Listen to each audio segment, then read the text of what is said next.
The Galactic Council chamber was the most impressive room Sarah Chen had ever seen. It floated in space above a neutral planet, with walls made of transparent material that showed the stars beyond. Thousands of beings from hundreds of worlds sat in curved rows that rose up like a giant amphitheater. The air smelled strange, a mix of different atmospheres blended together for all the species present. Sarah stood at the center platform with her small team. Lieutenant Marcus Webb stood beside her, his military uniform crisp and perfect. They were the first humans to ever stand here, representing Earth before the galaxy. Ambassador Vexillar moved to the speaking podium. He was tall and covered in dark blue scales that caught the light. His species, the Kryn, were known as the greatest warriors in the galaxy. His three eyes studied the humans with what looked like bored interest. "We welcome Earth to these proceedings," Vexillar said. His voice was deep and carried easily through the chamber. "For 12,000 years, the Council has maintained order through our classification system. Every species must be evaluated. Every species must be ranked." Sarah had studied the system during the journey here. It was simple enough. Species were rated from Tier 1 to Apex based on how dangerous they were. Tier 1 species were harmless, mostly herbivores who never developed weapons. Tier 5 species had basic military capability. Only 3 species in all of galactic history had reached Apex classification. The Kryn achieved Apex status through perfect military discipline, Vexillar continued. There was pride in his voice. "Every Kryn is born a warrior. We have never lost a war." On the far side of the chamber, the Vorganath delegations sat in their special section. They were a hive mind, thousands of bodies controlled by one consciousness. They moved in perfect synchronization, like a living machine. "The Vorganath achieved Apex through absolute efficiency," Vexillar said. "They waste nothing. They make no errors. Their coordination is unmatched." Sarah noticed how other species looked at the Apex classifications with fear and respect. These were the top predators of the galaxy. The third Apex species was the Dracon. Vexillar's voice became quieter. They achieved power beyond measure. They also destroyed their entire solar system and themselves in the process. They serve as a warning to us all. Dr. Zephora floated forward. She was Metherian, a species that looked like glowing jellyfish in water-filled environmental suits. She was the chief scientist responsible for classifying new species. "Humanity," she said in a voice like wind chimes. "You will undergo standard evaluation. We will study your biology, your psychology, your history. The process takes one standard cycle. Most species rank between Tier 3 and Tier 6. Given your technology level, we estimate you will be classified as Tier 4, perhaps Tier 5. Marcus leaned close to Sarah. "They think we're average," he whispered. Sarah nodded slightly. She had expected this. Humans had only been in space for a few generations. Their ships were slower than most galactic vessels. Their weapons were primitive compared to plasma cannons and molecular disruptors. On paper, humans looked unremarkable. The next several days were filled with tests. Sarah and her team answered thousands of questions about Earth. They gave blood samples, allowed brain scans, and participated in psychological evaluations. The Council scientists were thorough but not unkind. They treated humans the way a veterinarian might treat a new species of animal, with professional interest but little concern. Dr. Zephora interviewed Sarah personally in a small examination room. "Tell me about human conflict resolution," the Metherian said. "We try diplomacy first," Sarah answered honestly. "We prefer to talk through our problems. And when diplomacy fails," Sarah paused, "then we fight. How often does diplomacy fail among your kind?" "More often than we'd like," Sarah admitted. Dr. Zephora made notes on her tablet. "Do humans have a dominant warrior caste like the Kryn?" "No," Any human can become a soldier if they choose. Interesting. And do you have a unified command structure like the Vorganath? No. We have many nations, many governments. We don't always agree. More notes. Dr. Zephora seemed pleased. A divided species with no warrior caste would certainly rank lower on the threat scale. Sarah didn't mention that humanity's lack of unity had led to incredibly diverse military tactics. She didn't mention that competition between human nations had driven weapons development for thousands of years. On the final day, the council held a formal ceremony. Vexillar stood at the podium again, reading from a prepared statement. After thorough evaluation, the Galactic Council has determined that humanity shall be classified as Tier 4. You possess moderate military capability, standard biological resilience, and average technological development. You are welcome to the Council as junior members. Your homeworld will be protected under Council law. Your borders will be recognized. Applause rippled through the chamber. It was polite, but not enthusiastic. Another average species had been catalogued. The galaxy continued as it always had. Sarah stepped forward to give the traditional acceptance speech. She thanked the Council for their hospitality. She spoke about Earth's desire for peaceful cooperation. She said all the right things that diplomacy required. As the ceremony ended and beings began to file out, Sarah found herself standing near Vexillar. The Kryn ambassador was speaking with his aides, discussing some routine matter. "Ambassador Vexillar," Sarah said, approaching him, "may I ask a question?" He turned to her, his 3 eyes blinking in sequence. "Of course, human." "Your classification system," Sarah said thoughtfully. "It's very thorough, very logical. But I'm curious about something." "Yes?" Sarah looked directly at him. "What's beyond Apex?" The room suddenly felt colder. Vexillar's scales rippled, a sign of discomfort in his species. His aides stopped talking. Several nearby delegates turned to stare. "I don't understand your question," Vexillar said carefully. "Apex is the highest classification," Sarah explained. "But it's still a classification. It still means you understand something well enough to categorize it. So what do you call something that doesn't fit into any category? What's beyond Apex?" Vexillar's 3 eyes fixed on Sarah with new intensity. The bored interest was gone. Something else had replaced it, something that looked almost like fear. "There is nothing beyond Apex," he said firmly. "Apex represents the maximum theoretical threat level." "Theoretical," Sarah repeated. "But theoretical limits get broken all the time. That's how progress works." "The system has served for 12,000 years, Vexillar said. His voice was harder now. "It has never required revision." Sarah smiled. It was a small, polite smile. "Then I'm sure it will continue to serve well. Thank you for answering my question, Ambassador." She turned and walked away, her team following. Behind her, she heard Vexillar speaking urgently to his aides in his own language. She didn't need a translator to recognize the tone. He was worried. Marcus caught up to her as they left the chamber. "That question wasn't in the approved speech," he said quietly. "No," Sarah agreed. "It wasn't. Why ask it?" Sarah looked out at the stars through the transparent walls. "Because I wanted to see how they'd react. And now we know." "Know what?"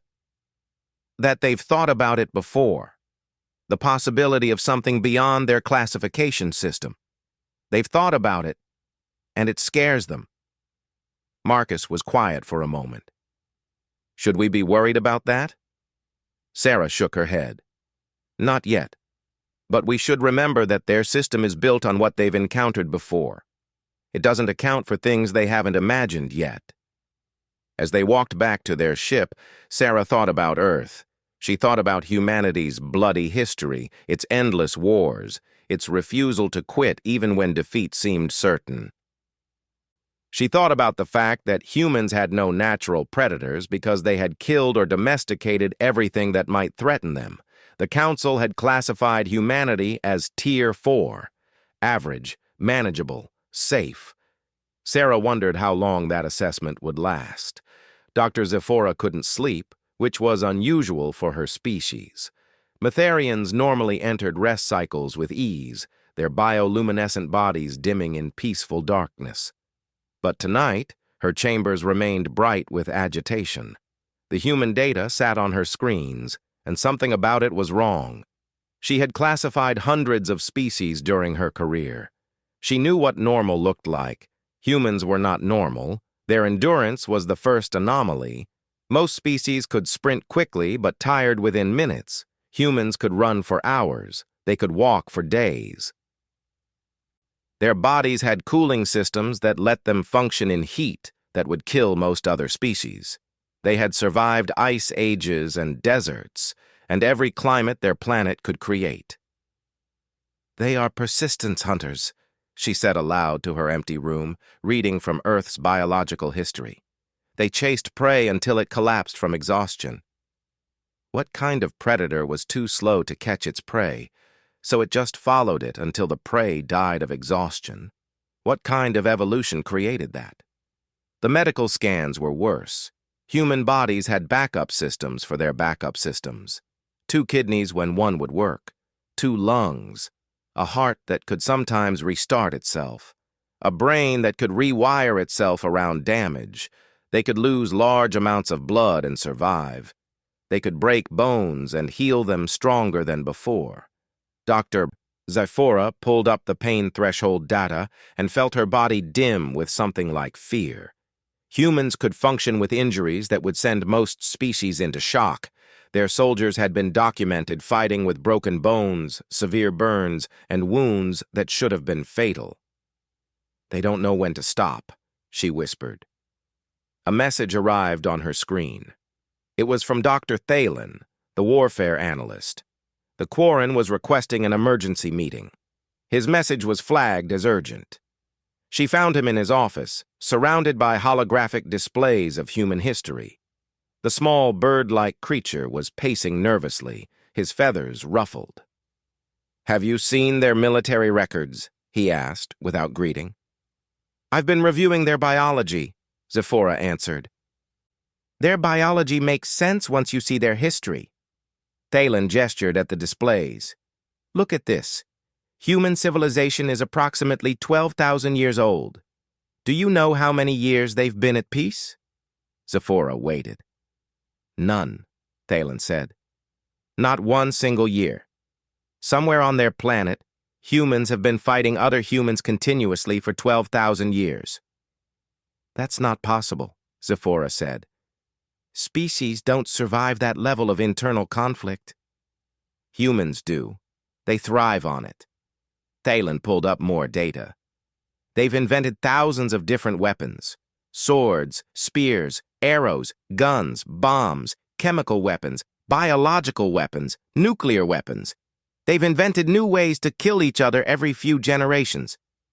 "But they passed the psychological evaluation," Zephora protested. "They showed normal social bonding, empathy, cooperation." "Yes, within their own groups. They bond intensely with their tribe, their nation, their squad. But look at what they do to the other tribe." Thalen showed footage from human wars. Burned cities, shattered armies, weapons that could destroy entire populations. Zephora watched in silence. She had studied many species' military histories. Most had brief periods of warfare, followed by long periods of peace. War was too costly, too destructive. Evolution favored cooperation. Humans were different. They made war into an art form. They wrote books about it. They studied it in schools. They had philosophers dedicated to understanding conflict. "Here's what troubles me most," Thalen said. He pulled up a document written in human script with a translation beside it. "This is from one of their military theorists, a human named Sun Tzu, who lived thousands of years ago." "Read this part." Zephora read. "All warfare is based on deception. When able to attack, appear unable. When using forces, appear inactive. When near, appear far. When far, appear near. They teach this to children," Thalen said. The concept that war is about deception, about appearing weak when you're strong. What species thinks like that? A new message appeared on both their screens. It was from Commander Rax of the Vorganath, marked with the highest security classification. The message was simple. Meet me in Secure Conference Room 7. Come alone. Tell no one. The Vorganath had never requested a secret meeting before. The hive mind didn't do secrets. They valued total transparency. Zyphora and Thalon found Commander Rax waiting in the shielded room. The hive representative looked different than usual. Its multiple bodies weren't moving in perfect synchronization. There were small hesitations, almost like nervousness. I need to tell you something about first contact with humans, Rax said, something that wasn't in the official report. Go on, Zyphora said. 3 cycles ago, one of our survey ships encountered a human vessel near disputed border space. There was a brief conflict. The official report says both sides withdrew peacefully after minor skirmishes. That's not what happened. That part is true, but the report doesn't mention what we encountered during the fighting. Rax's bodies shifted uncomfortably. We deployed our standard hive tactics. We used our mental coordination to predict and counter every move. We should have won easily. What happened? The humans wouldn't stop fighting. We damaged their ship. They kept fighting. We injured their crew. They kept fighting. One of their soldiers lost an arm in the battle. Do you know what he did? Zyphora shook her head. He used his remaining arm to continue firing his weapon. He tied a tourniquet on the stump himself while still in combat. He was laughing. Laughing? We checked the translation 3 times. He was making jokes while his blood spilled out. His companions were encouraging him, calling him tough, telling him he would have a good story to tell. Thalon's feathers had gone completely flat against his body. What species laughs about losing a limb? That's not the worst part, Rax continued. We attempted to establish a mental connection, as we do in combat. We tried to influence their thoughts, create confusion. It's a standard hive tactic. And it backfired. Human minds aren't organized like other species. They're chaotic, full of conflicting thoughts and emotions all happening at once. When we tried to connect with them, it was like touching fire. The feedback was so intense that it injured our connection nodes. We lost 17 bodies to neural damage. The room was silent. The Vorganath had the most sophisticated mental abilities in the galaxy. They could coordinate millions of bodies across light years. The idea that they could be hurt by contact with a single species was unthinkable. Did you report this? Zyphora asked. No, the hive was embarrassed. We're supposed to be apex. We're supposed to be superior. How do we admit that a Tier 4 species hurt us? They're not just Tier 4, Thalon said quietly. We all know that now. Zyphora returned to her office and pulled up the human ambassador's file. Sarah Chen, age 47, career diplomat, 3 children, decorated veteran of something called the Pacific Conflict. Veteran. She'd been a soldier before becoming an ambassador. Zyphora accessed the restricted files, the ones that required security clearance. She found footage from the human delegation's first day on the station. It was standard monitoring, nothing invasive, just security cameras. She watched Sarah Chen walking through the corridors with her aide, Marcus Webb. They moved through the crowded spaces with ease, but their eyes were always moving. They noticed exits. They marked defensive positions. They noted where weapons could be found in emergencies. They were relaxed, but ready. Always ready.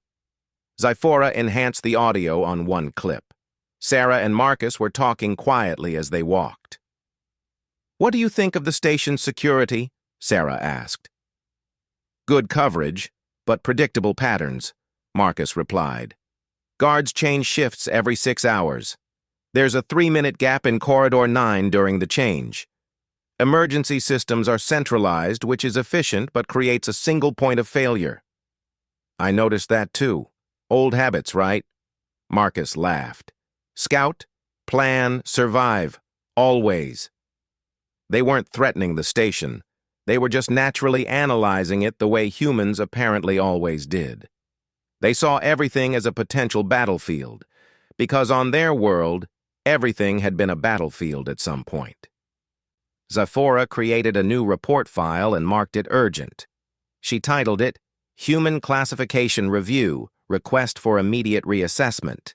She wrote, Humanity presents classification challenges outside normal parameters. Initial Tier 4 designation may be inadequate. Recommend elevated monitoring and threat analysis. Before sending it, she added one more line. Ambassador Chen asked what exists beyond Apex. After reviewing the data, I believe we should determine the answer before humans show us. She sent the report to the Security Council and tried to dim her chambers for sleep. But the light from her screens kept reflecting off the walls, showing the same images over and over. Humans running, humans fighting, humans laughing at their own pain, humans who didn't know how to quit. The Security Council met in secret, something that hadn't happened in 300 years. Vexillar stood before a holographic display showing human colonies scattered across their small region of space.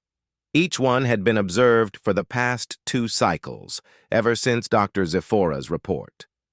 The surveillance results are concerning, Vexillar said to the assembled representatives. His scales had darkened with stress. Show them.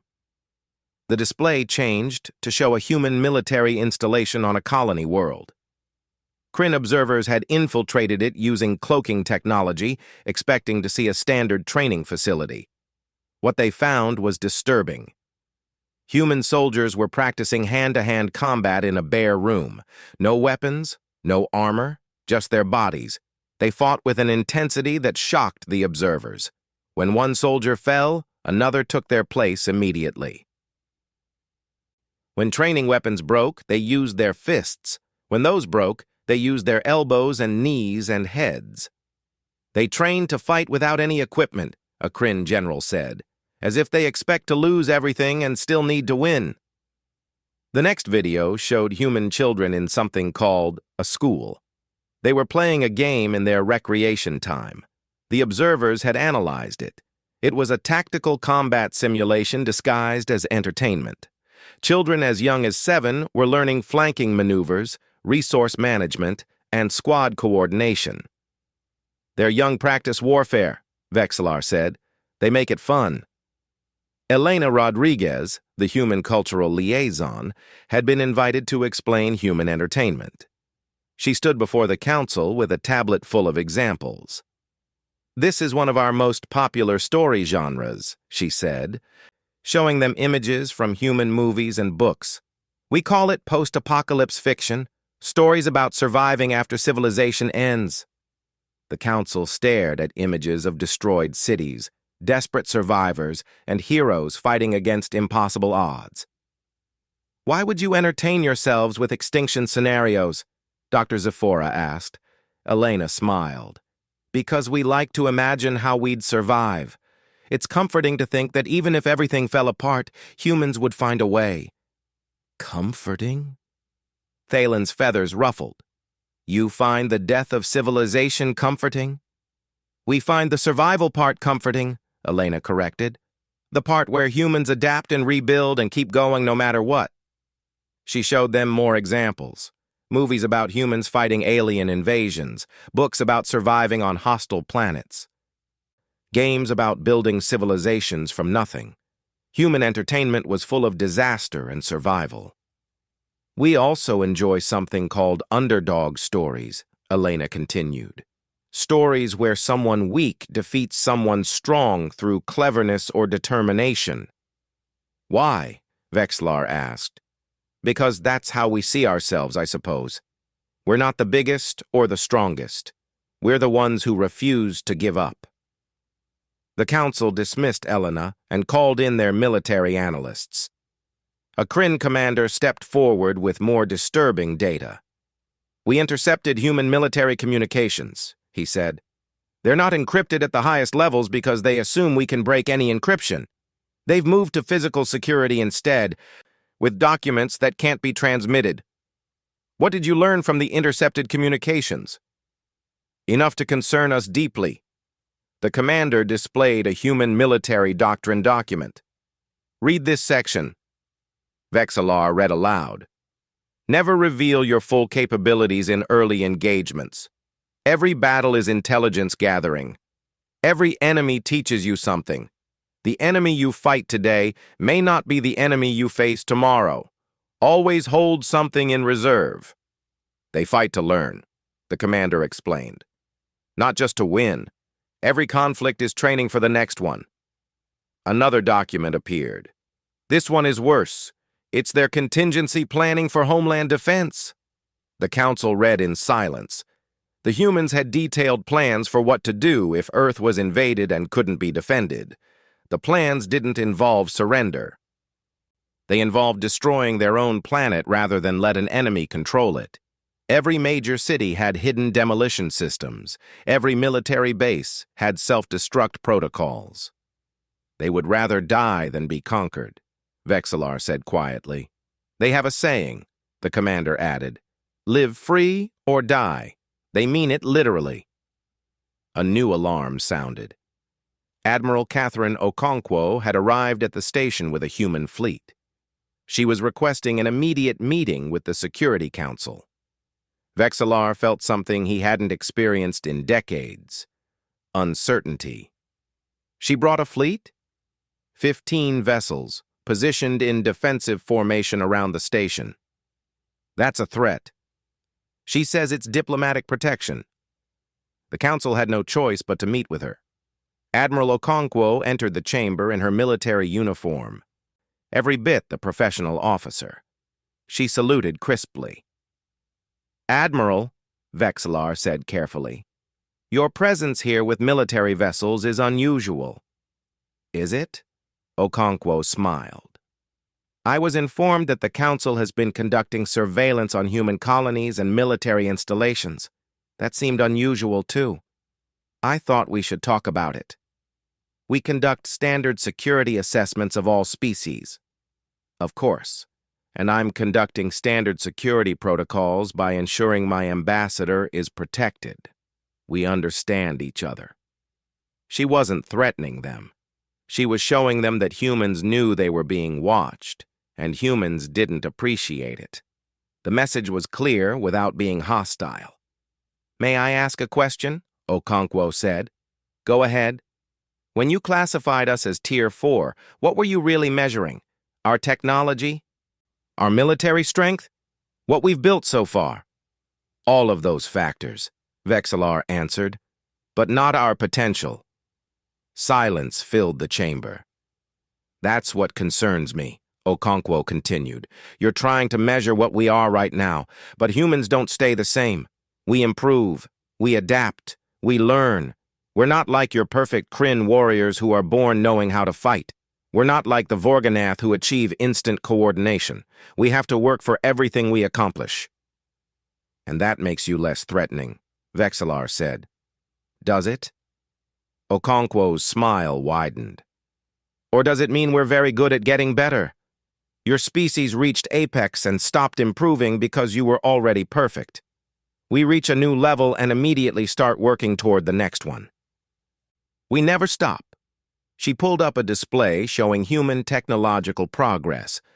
Look at our development speed. 100 years ago, we couldn't fly. 50 years ago, we couldn't leave our planet. 20 years ago, we couldn't reach other stars. How long do you think it will be before we match your technology? 10 years? 5? Technology isn't everything, Vexillar said. No, but it's something. And while we're developing technology, we're also studying you. We're learning how you fight, how you think, how your societies work. Every interaction teaches us something new. She gestured to her fleet outside. I brought 15 ships. Do you know how they're positioned? Standard defensive formation. Standard by whose definition? We've studied Kryn tactics and Vorganath coordination. We've analyzed every species' military doctrine in the council records. Then we created something new, something you've never seen before. Vexillar pulled up the tactical display. The human ships were indeed positioned strangely. It wasn't a Kryn formation. It wasn't a Vorgonath pattern. It was something else entirely, and his military mind couldn't immediately understand its purpose. "That uncertainty you're feeling?" Okonkwo said softly. "That's what concerns me about your classification system. It measures what you understand. But what about things you don't understand yet?" "You're trying to make us reclassify you," Vexillar said. "No.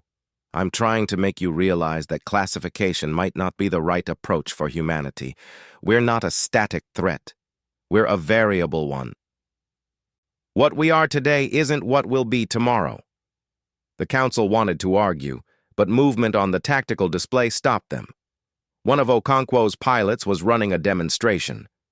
A human fighter craft was engaging in a training exercise with a Vorgonath AI-controlled ship. The AI was perfect.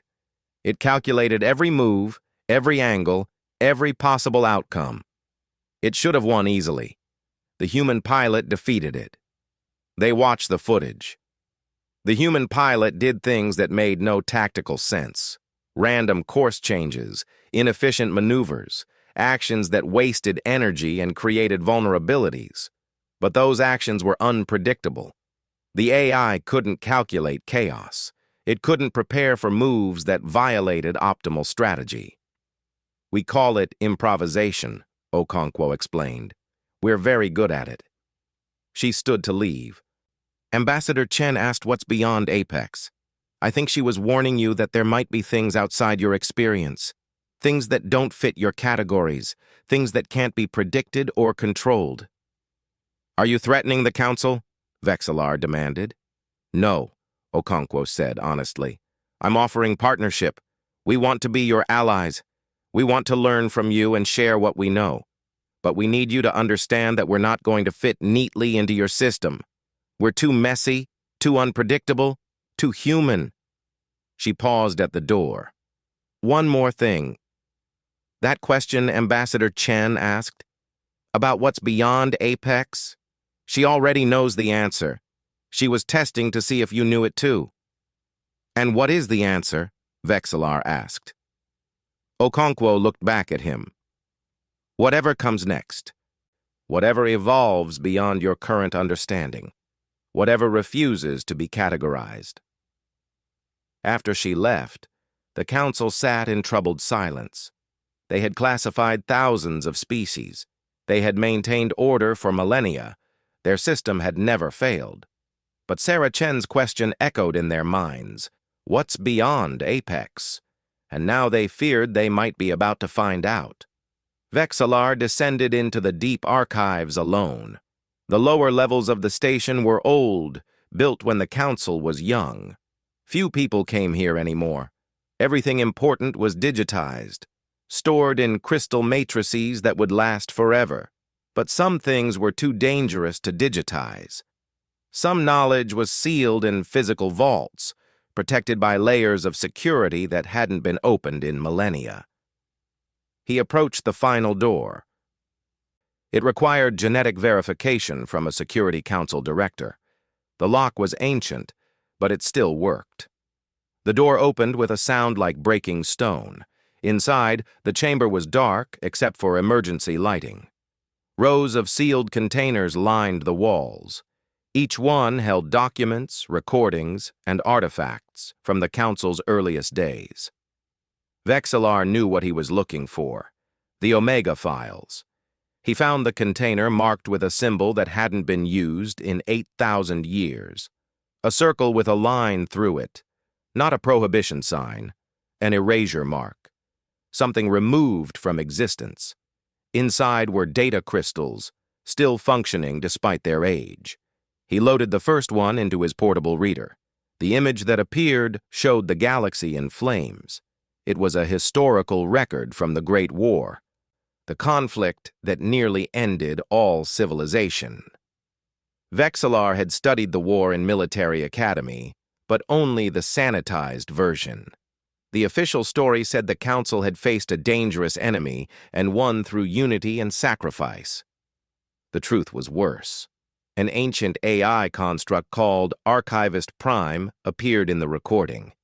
It had been deactivated for 8,000 years, its memory banks sealed, but before shutdown, it had recorded everything. "This is the final testament of the Omega Protocol," the AI's voice said.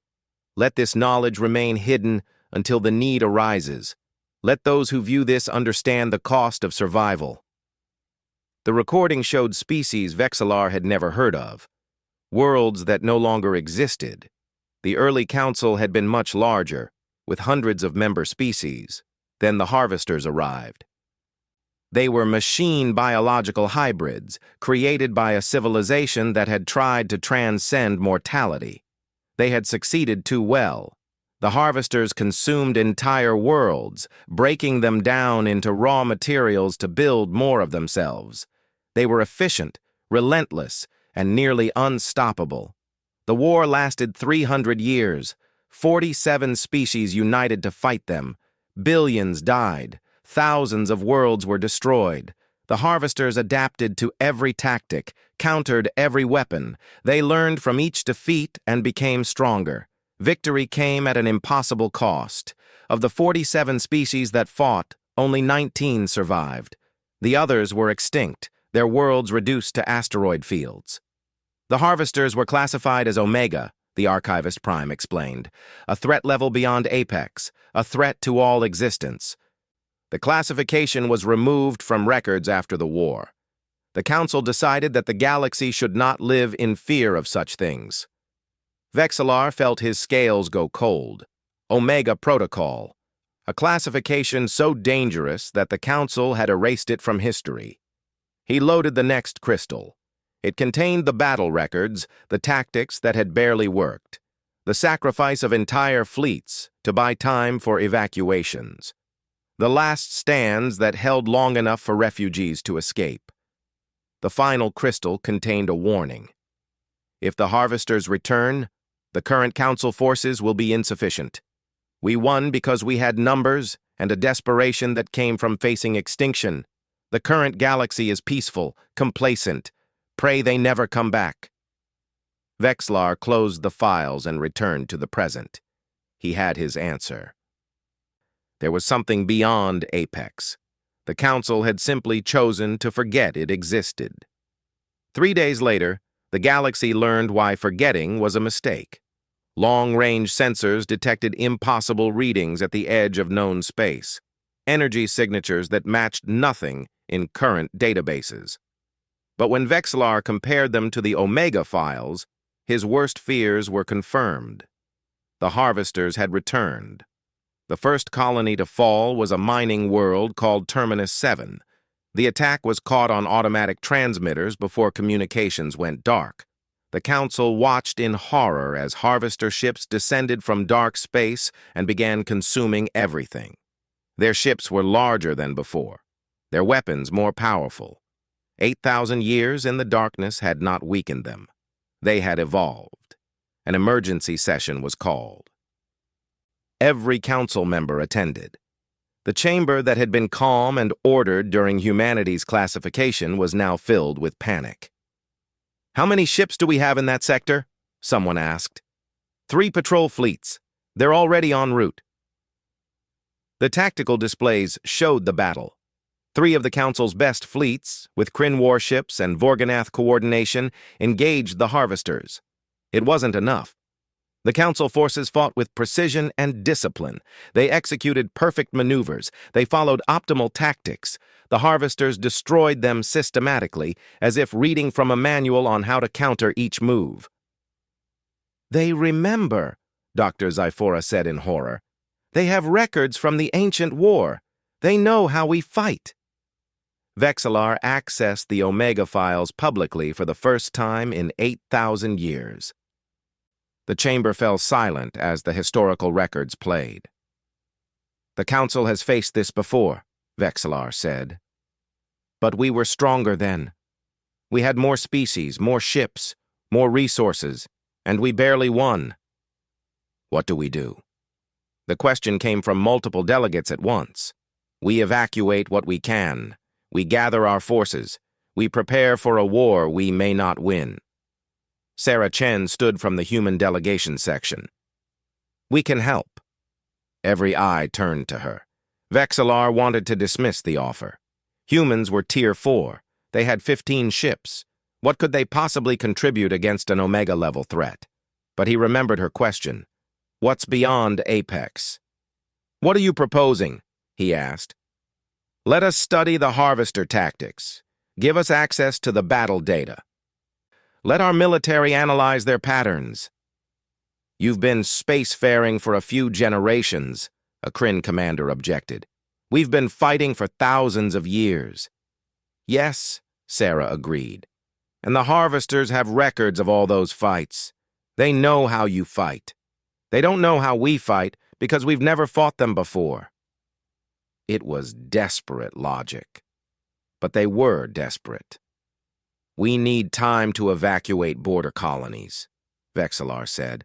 The harvesters will reach the terminus gate in 5 days. It's a strategic choke point. If we hold it, we can prevent them from entering the core systems. If we lose it, they have clear passage to thousands of inhabited worlds. We can hold it, Sarah said. With 15 ships? With determination. Admiral Okonkwo arrived within hours. She brought not just her original 15 ships, but every human military vessel that could reach the station in time. 43 ships total. It was humanity's entire deep space fleet. This is everything we have, Okonkwo told the council. If we lose these ships, Earth is defenseless. But if the harvesters win, Earth falls anyway. We might as well go down fighting. The combined fleet departed for Terminus Gate. Kryn warships, Vorganath hive ships, vessels from a dozen other species, and the small human contingent.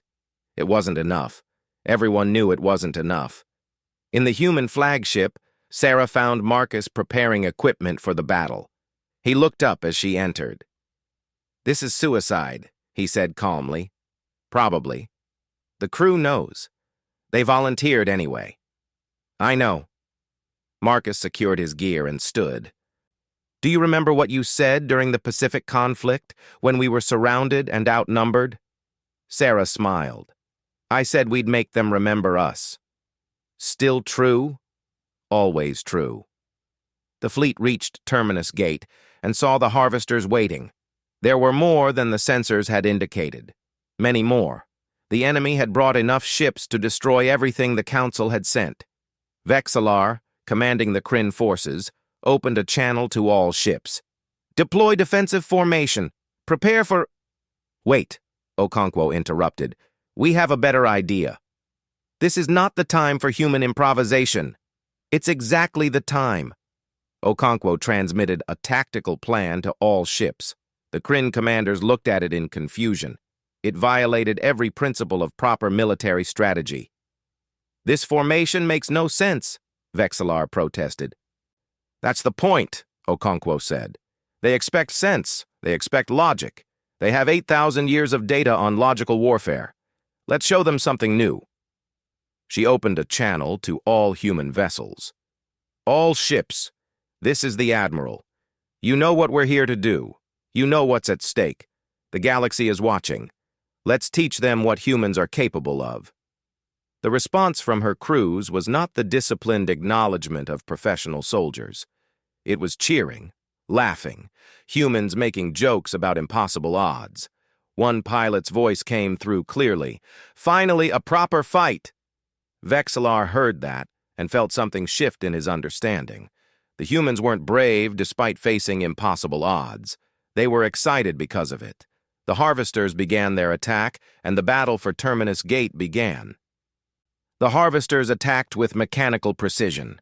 Their ships moved in calculated patterns, each maneuver optimized for maximum efficiency. They had analyzed 8,000 years of galactic warfare and knew the counter to every tactic. The Kryn forces engaged first, their ships moving in perfect military formations. The harvesters met them exactly as expected, positioning their vessels to exploit every opening, every predictable move.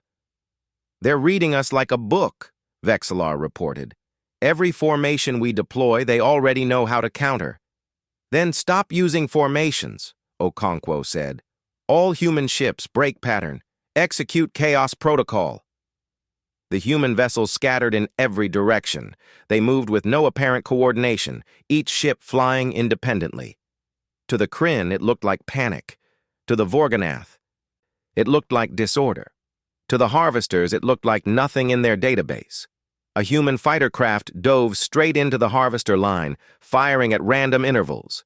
It took damage but kept moving, zigzagging in ways that wasted fuel and created vulnerabilities. The Harvesters tried to calculate its next move and failed.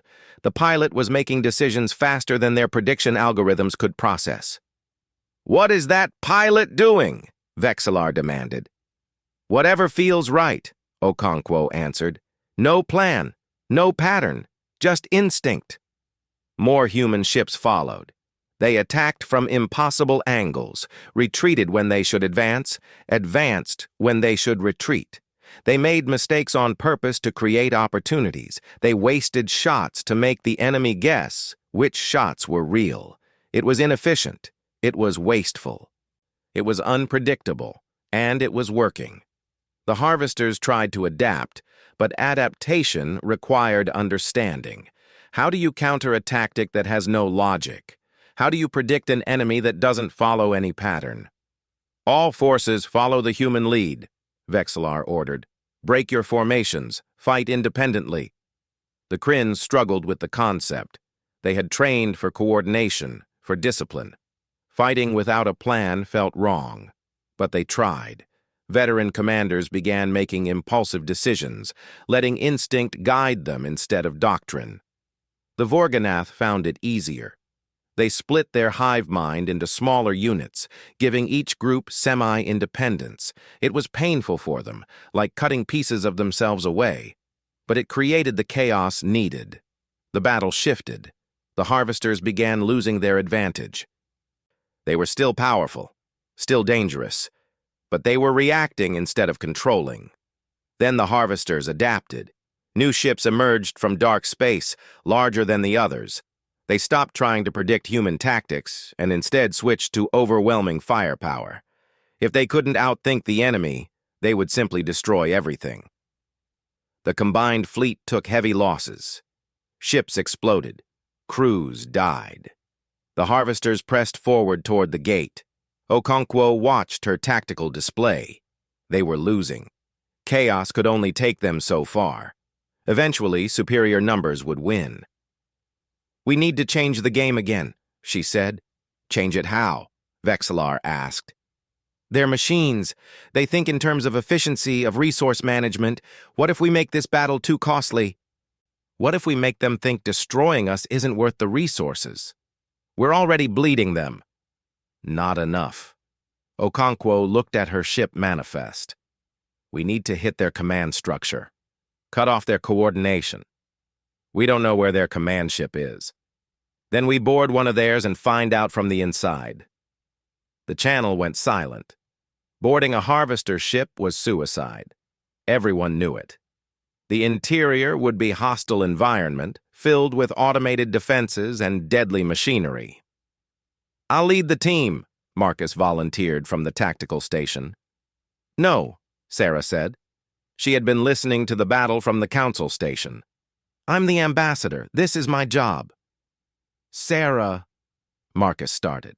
"That's an order, Lieutenant. Stay with the fleet. Humanity needs experienced commanders if this goes wrong." A human assault shuttle launched from the flagship. Sarah led 20 volunteers, all Marines who knew they probably weren't coming back. The shuttle dodged through the battle, taking hits but staying intact through pure luck and aggressive flying. They crashed into a Harvester ship's docking bay. The impacts killed 2 Marines instantly. The rest poured out, weapons ready. The interior of the ship was nightmare. Living metal walls, pulsing with alien technology. Automated defenses activated. The Marines fought through corridors that tried to kill them. Sarah's team moved fast. No coordination, no careful tactics. Just speed and aggression. When defenses appeared, they destroyed them. When walls sealed, they blasted through. When the path split, they guessed and kept moving. They reached a central chamber. Inside was something like a brain, organic and mechanical fused together. The Harvester Command Intelligence. "Plant the charges," Sarah ordered. "This won't kill the whole ship," one Marine said. "It'll hurt them." "That's enough." They set explosives throughout the chamber. As they worked, the Harvester Intelligence activated. A voice spoke, synthesized and emotionless. "Your tactics are inefficient. Your sacrifice is pointless. You cannot win." Sarah finished setting her charge. "You're right. We probably can't win, but we can make you pay for every inch. We can make this so costly that you'll think twice before attacking someone else." "We do not experience doubt." "Then you've never fought humans before. We specialize in making the impossible happen." The Marines retreated. The explosions ripped through the Harvester command ship. It didn't destroy the vessel, but it crippled its coordination. Other Harvester ships lost synchronization, their movements becoming less precise. The shuttle barely escaped. Sarah's team lost 8 more Marines in the fighting withdrawal, but they made it back. Okonkwo watched the Harvester fleet's reaction. They were recalculating, reassessing. The boarding action had proven that humans would go anywhere, sacrifice anything to hurt their enemy. "All ships, focus fire on damaged Harvester vessels," she ordered. "Don't let them recover." The combined fleet pressed the attack. Human ships led suicide runs that created openings for Kryn warships. Vorganath vessels coordinated in smaller groups, maintaining flexibility while supporting isolated human fighters. They were learning to fight like humans, messy, chaotic, determined. The Harvesters began to withdraw. It wasn't a retreat. It was a tactical reassessment. They were facing an enemy that didn't fight according to any known pattern, an enemy that couldn't be predicted or efficiently countered, an enemy that would board your ships and blow up your command centers with no regard for their own survival. The cost of continuing the attack exceeded the strategic value. The Harvester fleet pulled back through the gate. The combined forces didn't pursue. They couldn't. They had taken too many losses. But they had held. Against an Omega-level threat, they had held the line. The station erupted in celebration when the news arrived. The Harvesters were gone, at least for now. The galaxy had survived. In the aftermath, Sarah stood on the observation deck, looking out at the damaged ships returning. Marcus found her there. "We lost 31 ships," he said quietly. 18 were human vessels. Over 4,000 dead. "I know." "Was it worth it?" Sarah was quiet for a moment. "We proved something today. We proved that the Council's classification system wasn't complete. We proved that there are types of strength they never measured." Vexillar approached them. The Kryn looked exhausted, his scales dulled from stress. "Ambassador Chen, the Council has requested your presence." They followed him to the chamber. Every seat was filled. Every species that had fought waited to hear what would come next. Vexillar stood at the podium. "For 12,000 years, the Council has classified species by threat level. We believed our system was complete. We were wrong." He pulled up the classification database. "There are species we understand, species whose power can be measured and categorized. But today we encountered something different, a species that defies our understanding." The display showed humanity's file.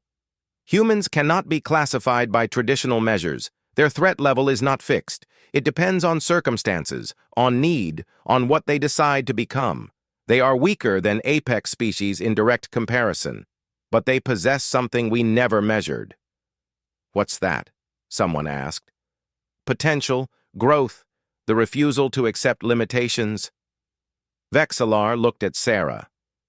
"You asked what exists beyond apex.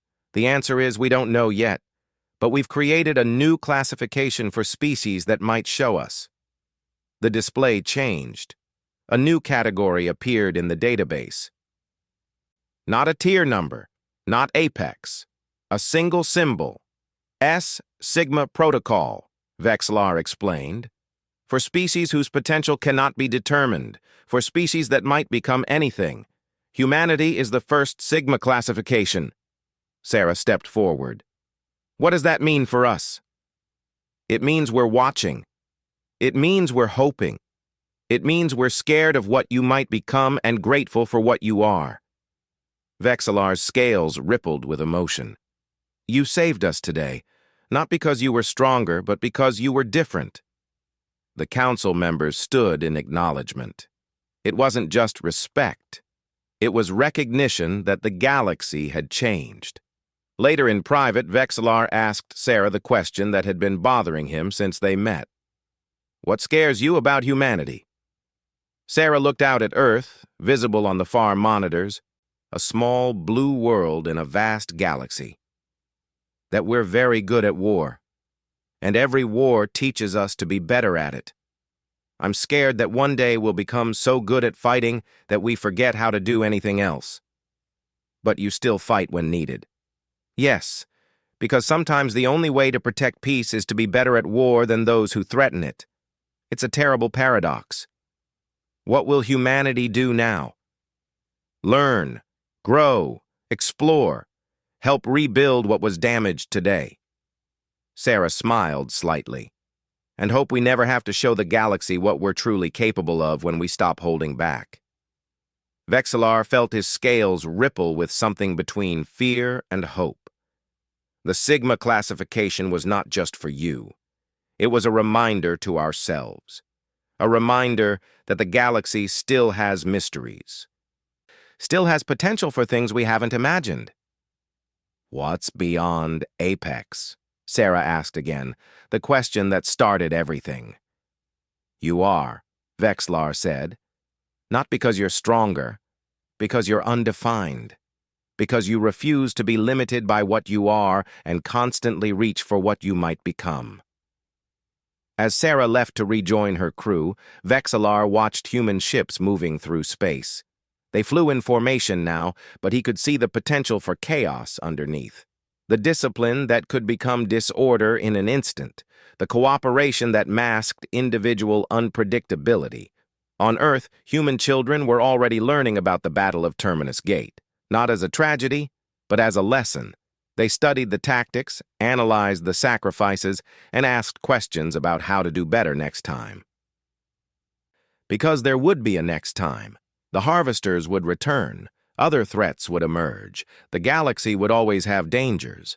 But now it also had humans, and the galaxy was still learning what that meant.